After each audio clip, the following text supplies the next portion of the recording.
Hi, everybody. Dave here. Just a quick reminder that if you are only listening to the CyberWire podcast, there's more to the story. You should visit our website and check out our CyberWire daily news brief. You can have it delivered to your email every day. Go to thecyberwire.com and check it out there. It's our daily news brief. Take a look.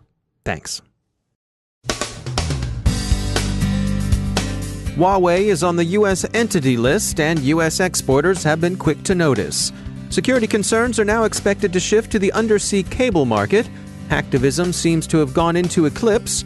The EU enacts a sanctions regime to deter election hacking. Facebook shutters inauthentic accounts targeting African politics. Salesforce is restoring service after an unhappy upgrade. The OG user forum has been hacked. And don't worry about a hacker draft.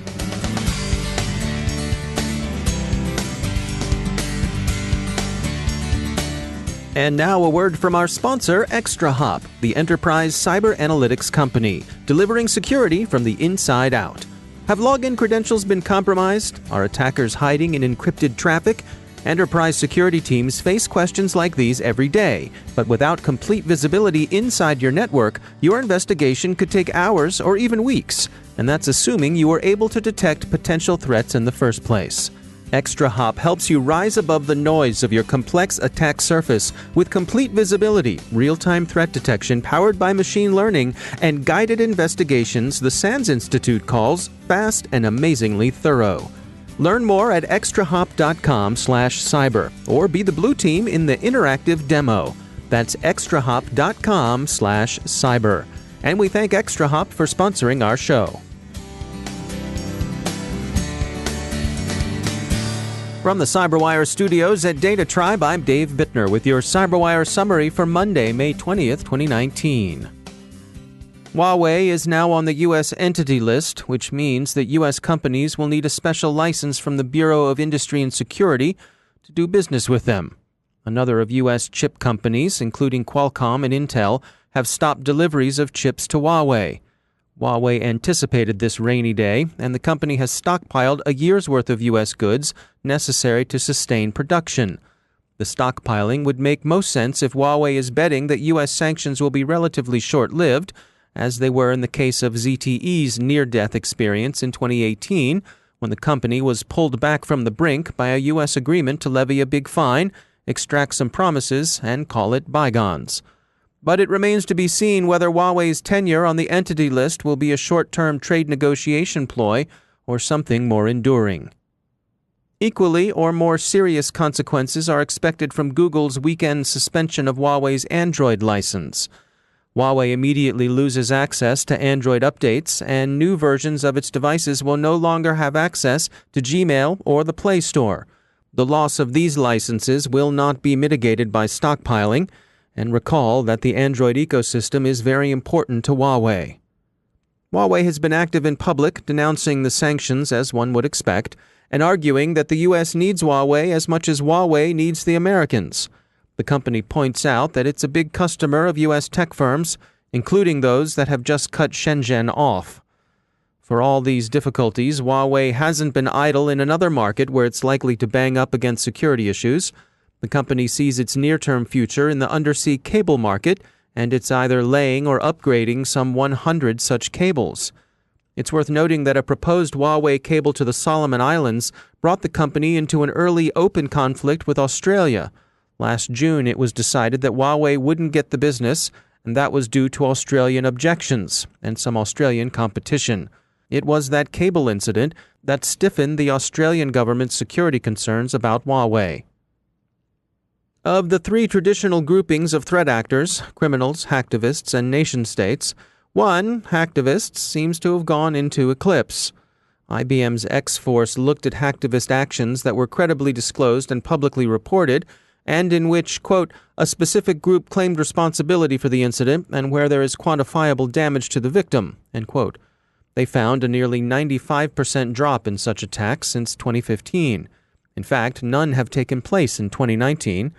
X-Force is inclined to think this is more quiescence than disappearance, and that hacktivism could reappear under the right conditions, but there seems to be trends that make this unlikely. More effective law enforcement, the arrest of some hacktivist leaders, and a lack of consensus about the causes hacktivists ought to take up are obstacles to a resurgence. The third observation is particularly interesting. Hacktivist groups tend to be both anarchic and governed by consensus, which creates a natural tension. As causes drift or expand, consensus tends to dissipate. The city of Baltimore continues to struggle through the ransomware infestation it sustained recently. The CyberWire's Tamika Smith has an update. Baltimore city government is the latest to be hit by a ransomware attack. They joined Atlanta, Orange County in North Carolina, and Washington County in Pennsylvania among the municipalities to be hit in the past year and a half, crippling phone systems, hospital records, and any documents of value, all for mostly one cause: get paid. Roughly $3.6 million is what victims reported loss to the FBI last year. That tally was created by the Internet Crimes Complaint Center. So that's an interesting number. Ransomware, I think, for any incident response company or threat research company or the FBI, it's a very difficult problem to scope. Special Agent Adam Lawson works with the FBI's cyber division in the Major Cyber Crimes Unit. He explains that the IC3 report only shows what is submitted to their center. He says they know that number is significantly higher. That does not take into account loss of business, wages, files, getting new equipment. It doesn't take into account any third-party remediation services hired by a victim. Ransomware attacks are costly and cripple basic services. On WBAL's TV 11, Baltimore area resident Darius Johnson and his family were preparing to celebrate the purchase of a new home. Not any longer. Now all they can do is wait. Our loan and getting our rate locked in. It's just so many things that are up in the air right now that we don't know what's going to happen with all of it. This time, local officials confirmed the ransomware strain was Robinhood. Early reports say this is a dangerous new strain of hidden terror ransomware being sent by an unknown hacker collective. Attacks like the one on Baltimore City are growing increasingly common. FBI Special Agent Lawson says it's affecting the public and private sectors. And we are seeing a larger number of companies or city governments, municipalities, things like that. We're seeing larger numbers in that arena of victims, and we're also seeing higher ransom demands of those victims. After a ransomware attack, it could take weeks or months to rebuild a system. Ben Yellen, who's a regular on the CyberWire, says prevention needs to be the first step. First of all, I should say that most of the work in preventing damage from a ransomware attack, unfortunately for Baltimore City, comes before the attack hits, and that's having continuity of operations plans so that you know exactly how you can resume your essential functions. He's a senior law and policy analyst at the University of Maryland for Health and Homeland Security. He says prevention can be creative, too. If the absolute worst comes to pass and that you have a crippling ransomware attack where the network goes down for an extended period of time, you even have a plan to devolve some of your agency's functions to another institution. Baltimore officials and the FBI are being cautious about how they're working to resolve this ransomware attack. One thing remains clear. They have a choice to make: pay the ransom or restore the systems from a backup or from scratch. In the meantime, pressure is mounting for residents like Darius Johnson and his family who depend on the city services. This is becoming a new reality for cities and municipalities around the country. They're bracing themselves for a cyber war against the new age criminal, technologically savvy and boundaryless. For the CyberWire, I'm Tamika Smith. And joining me now in studio is Tamika Smith. Tamika, welcome. And so bring us up to date. First of all, how long has Baltimore been dealing with this ransomware attack? May 7th is the first day that officials basically came out and said they were going to shut down the services. And this word came from Mayor Bernard Young. And so where do things stand now? What's up and running and what's not? Now, here's what's interesting. Many of the services were impacted, including real estate services, healthcare services, and even something as small as being able to pay a water bill. As of right now, the city is being able to do limited services when it comes to real estate, and the real estate industry is helping along with this push. Right now, anyone buying a home in Baltimore can obtain certificates showing that there are no liens on property so that they will be able to get insurance on their homes. Now, Baltimore's been keeping information pretty close to the vest throughout this. Have they opened up any word on how they're planning on dealing with this? Are they going to pay the ransom? Are they restoring from backups? Anything coming out of the city? During the weekend, there was some word that the mayor may be buckling down a little bit to pay the ransom, but nothing official. As of right now, the FBI is mum on how they want to move forward, and that's totally understandable. All right, Tamika Smith, thanks for joining us. At the end of last week, the European Union enacted a sweeping sanctions regime that it hopes will impose serious and swift consequences on organizations or individuals found responsible for cyber attacks against the EU and its allies. The penalties are principally travel bans and asset freezes. The EU hopes the measure will have some deterrent effect against any who would interfere with this week's elections, which conclude this Sunday. Facebook has shut down accounts allegedly run by Israeli political marketing firm Archimedes Group for coordinated inauthenticity. A total of 65 Facebook accounts, 161 pages, 23 groups, 12 events, and 4 Instagram accounts were closed. The operation has apparently been going on for some time beneath whatever radar is being used in Menlo Park. Facebook says more than $800,000 has been spent on advertising associated with these accounts since 2012. That's about $114,000 a year, since we have a calculator and you might not, especially if you're listening while you're driving. Targets were in various African nations, and the goal was evidently political manipulation. A number of the pages taken down supported or denigrated particular candidates and parties, misrepresented themselves as new organizations, or posted material claiming to have leaked from various political actors. The Archimedes Group seems to be a hired gun in all of this. The inauthenticity was detected in the usual ways: implausible geolocation, linguistic goofs, and so on. A script error in Salesforce's Pardot service affected customers beginning Friday. Service is currently under restoration. An upgrade changed Salesforce's production environment in such a fashion to break permission settings in customer accounts. So, for example, any employee in a given company might have both read and write access to documents the company did not intend for such wide distribution. OG Users, a popular forum that, despite its bland self-description, traded digital contraband, was hacked by other criminals. The data taken are said to include usernames, MD5 hashed passwords, emails, IP addresses, source code, website data, and private messages. How does the site describe itself? As a community-driven online marketplace forum of virtual goods. We host a marketplace for OG gamer tags, Instagram accounts, Kik, and much more. That's how they wrote it. A lot of the community's drivers would appear to be gamers and low-level skids out for a quick buck and some virtual street cred. Krebs on Security describes them simply as an account hijacking forum. Scare headlines in CSO and elsewhere suggest that the U.S. Selective Service System, that is, the draft, gone since 1973, might someday return. One presumed goal of a revived draft would be to enable the U.S. military to conscript hackers. But hackers, we wouldn't sweat this one. The Orioles are likely to contend for a pennant this year than you are to receive greetings from the president. Cyber services are the sort of thing that the government contracts for. And anyway, think about it. It's relatively easy for a sergeant to keep an eye on 3 or so unwilling conscripts to make sure they don't foul up while they're cleaning the grease trap at the mess hall. Keeping an eye on the sort of creative incompetence a disaffected coder might bring is another matter altogether.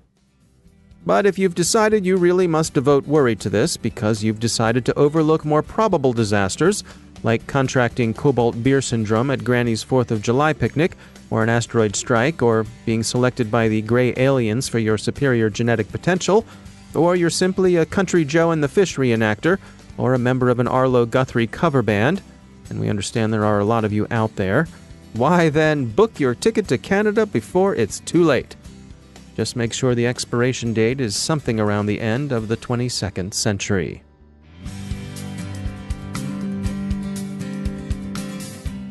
Now a moment to tell you about our sponsor, Observe It. The greatest threat to businesses today isn't the outsider trying to get in.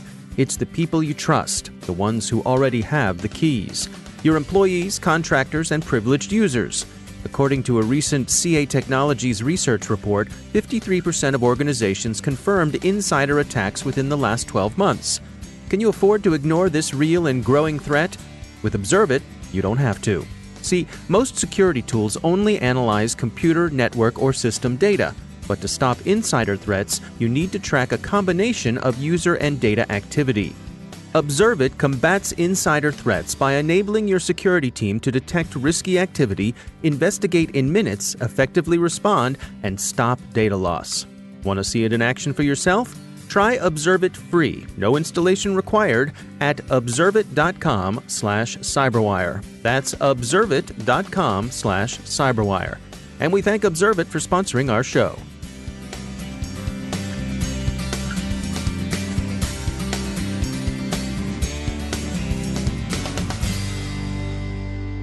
And I'm pleased to be joined once again by Jonathan Katz. He's a professor of computer science at the University of Maryland. He's also director of the Maryland Cybersecurity Center. Jonathan, it's great to have you back. I saw an article come by from The Record, and this was about researchers at University of Waterloo who are working on an app that would help protect people's privacy at the border. What are they working on here? Well, people are concerned about reporters or other people who may have important files on their laptop or on their phones that they don't want other people to gain access to, including border security officials. And of course, you can try to encrypt the data on your laptop or on your phone, but then there's a concern that when you're stopped at the border and they identify these encrypted files on your device, they may ask you for the password or the key that's needed to unlock that device. And so people have been trying to come up with different sort of solutions that would address this potential event. And so what these researchers have proposed is an idea where you would essentially use a password or use a cryptographic key to encrypt your files, but then you wouldn't even know the key yourself. You would basically send it either to another individual or some set of individuals who would all need to be compromised in order to get access to your device. And even if these border officials were to ask you for the password, you fundamentally would not be able to give it to them because you don't know it yourself. Yeah, and one of the interesting things about this that caught my eye was that it seems as though you can sort of split up the password among a group of people, and you would need a certain number of them to be able to unlock your information. That's right. This is a basic idea called threshold cryptography that has been researched actually for a couple of decades, but now these researchers are trying to put it into practice and use it for protecting encrypted files on people's devices. So it's a compelling case here. Are there any drawbacks? Well, I think that I've seen some other approaches that try to hide the presence of encrypted files on someone's device altogether. And I think that can be potentially a better approach, because the issue with this one is that even though it's true that you won't be able to give up the password and so the border officials will not be able to get access to your files, they will become suspicious, right? They will observe that you have these encrypted files on your device. They're going to know that you're refusing to give up your password. That's very likely to make them detain you and potentially then investigate you further and try to understand why it is that you're not giving up the information about these files. Right. So I'm a little bit suspicious overall about how well this will play out in practice and how many people would be willing then to be detained rather than either give up the files or come up with some other mechanism for dealing with it. Yeah, it's interesting. You also sort of bringing your friends into this or your colleagues as well, that it could, I don't know, cause a headache for them. Yeah, well, there was an interesting comment in the article. They were saying that this is for people who would rather not give up their files than give up the password after being tortured. Now, you know, the funny, or I shouldn't say funny, but the thing about that is if you're being tortured, you might actually prefer to give up your password rather than tell them, well, I don't have it, just continue torturing me, right? So it's not, you know, like I said, there are some physical assumptions, you know, assumptions that they're making about the real world and about how people prefer to operate in the real world that may not be true for most people. Yeah, no, it's an interesting edge case, I suppose. All right, well, as always, Jonathan Katz, thanks for joining us. Great, thanks. Always a pleasure. And that's the CyberWire. Thanks to all of our sponsors for making the CyberWire possible, especially our supporting sponsor, Observe It, the leading insider threat management platform. Learn more at observeit.com. The CyberWire podcast is proudly produced in Maryland out of the startup studios of Data Tribe, where they're co-building the next generation of cybersecurity teams and technology. Our CyberWire editor is John Petrick, social media editor Jennifer Iben, technical editor Chris Russell. Our staff writer is Tim Nodar, executive editor Peter Kilpie, and I'm Dave Bittner. Thanks for listening.